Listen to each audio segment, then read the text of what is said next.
Screen को देख के लग रहा हो कि भाई इतना आसान सवाल, इतना कम डेटा दे रखा है, मतलब ये सवाल क्यों सॉल्व करवा रहे हो भाई। तो जो देख के तुम्हें फील हो रहा है उस फीलिंग की वजह से ही इस सवाल को मैंने यहाँ पर चूज़ किया है।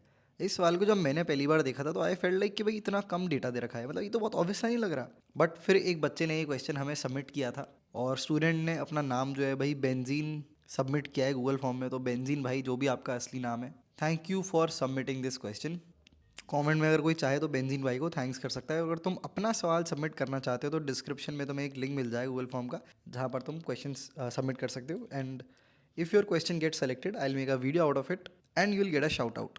हाल फिलहाल इसके सोल्यूशन यहाँ शुरू करते हैं। उसकी खास बात ये है कि इसमें इतना कम डेटा दे रखा है कि देख के लग रहा है कि भाई मैं कैसे प्रेडिक्ट कर लूँगा इतने कम डेटा से। तो ये क्वेश्चन कहता है कि F x be a positive integral coefficient, sorry, F x be a polynomial with positive integral coefficient such that F of 1 दे रखा है और एफ ऑफ 12 दे रखा है, दैट्स इट। और कुछ नहीं दे रखा। सोच रहे हो, कुछ भी नहीं दे रखा, ना पोलिनोमियल की डिग्री दे रखी है, ना पोलिनोमियल के कोफिशिएंट्स के बारे में ऐसा कुछ दे रखा है। बस ये बोल रखा है कि पॉजिटिव इंटीग्रल कोफिशिएंट्स है और तुम्हें पूरा पोलिनोमियल प्रेडिक्ट करना है और एफ ऑफ -1 प्रेडिक्ट करना है। तो आई होप थोड़ी सी यूनिक फीलिंग आई हुई क्वेश्चन को देख के, इतने कम डेटा से कैसे निकालेंगे। और क्वेश्चन बहुत ज़्यादा टफ नहीं है, बहुत ज़्यादा बेसिक मैथमेटिक्स लगनी है इसमें।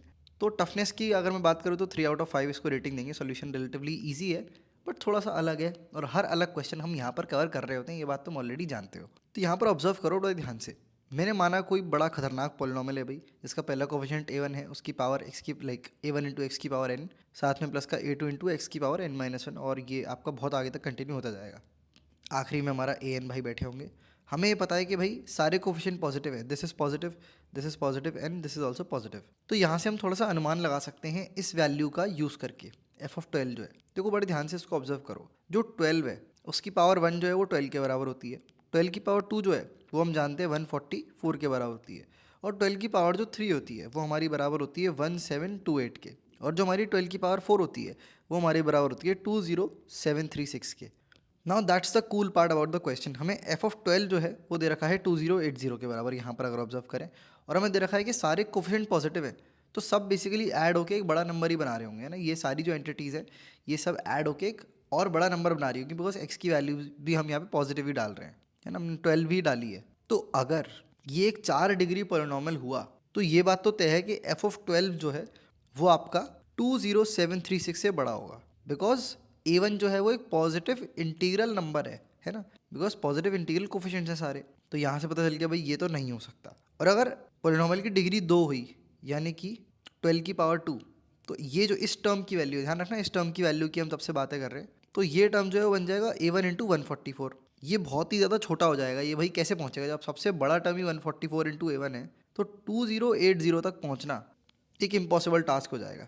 इवन दो स्टिल हम 2 डिग्री कंसिडर करके चल सकते हैं। A x square plus b x plus c मान सकते हैं मोनोमियल को, पहला केस C1। और C2 दूसरा केस मान सकते हैं कि भाई ए एक्स क्यूब साथ में बी एक्स स्क्वायर साथ में प्लस का सी एक्स और साथ में प्लस का डी। तो अभी हम 3 डिग्री पोलिनोमियल वाले पे बैट करते हैं अपन, बिकॉज ये सॉर्ट ऑफ आसपास का लग रहा है। फिर 2 डिग्री के लिए भी आप चेक कर सकते हो। तो 3 डिग्री के लिए हमने अपनी रिसर्च वही शुरू करी। रिसर्च भाई, रिसर्च इतनी खतरनाक रिसर्च भी नहीं है, इवन दो बेसिक मैनिपुलेशन ही लग रहे हैं।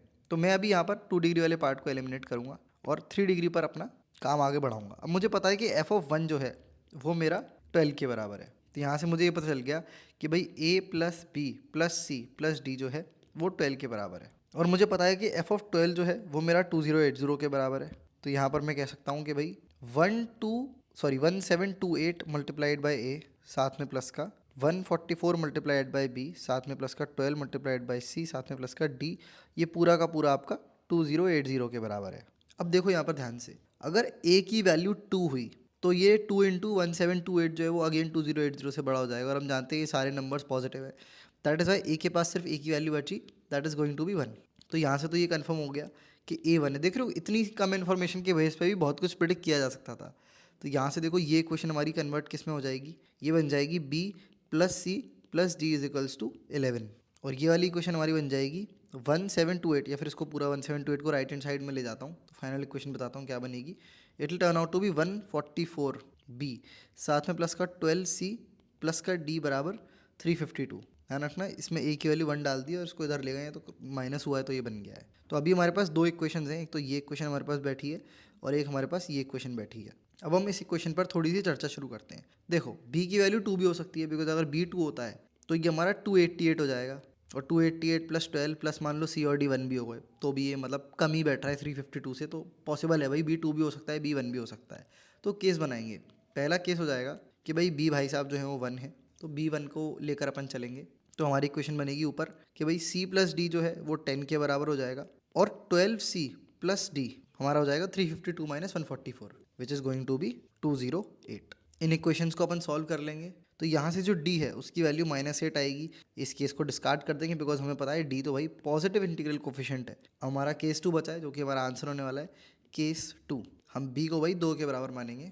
तो यहाँ से हमारे पास 12C प्लस डी जो है वो 64 के बराबर आ जाएगा। C प्लस डी हमारा 9 के बराबर आ जाएगा। C की वैल्यू 5 हो जाएगी और D की वैल्यू हमारी 4 हो जाएगी, और यहाँ से हमारा खेल पास हो जाएगा। f(-1) जब तुम डालोगे एक्चुअल, तो उसकी वैल्यू तुम्हारी 0 के बराबर आएगी। तो क्वेश्चन अगेन बहुत ज़्यादा इजी था, बट मुझे थोड़ा सा अलग लगा बिकॉज इट सीम्स लाइक कि बहुत ज़्यादा कम डेटा दे रखा है इसको सॉल्व करने के लिए हमारे पास, और हमें पूरा पॉलिनॉमियल उसकी मदद से प्रेडिक्ट करना है। तो फर्स्ट 5 सेकंड्स का जो फील है इस क्वेश्चन का वो मिसलीडिंग है, that is Y I selected this question. इसके साथ ऐसे और भी क्वेश्चन और बहुत ज़्यादा जेन्युइनली टफ ट्रिकी क्वेश्चन जो एडवांस में बहुत ज़्यादा स्कोर गिराते हैं, उनको अगर ट्राई करना चाहते हो तो हमारा SO60 नाम का एक बहुत ही प्यारा कोर्स है, जिसको बहुत सारे बच्चे इनरोल करने के बाद बहुत अच्छी अच्छी रैंक्स इस बार आई है। बहुत सारे बच्चों की 99 से बहुत ही ज़्यादा बच्चों की ऊपर परसेंटाइल आई है। एडवांस में भी बहुत अच्छी रैंक्स आने वाली हैं। So if you want enrol in SO60, उसकी लिंक भी तुम्हें डिस्क्रिप्शन में मिल जाएगी। Do check it out and get in the course as soon as possible, and I love to see you in the next video.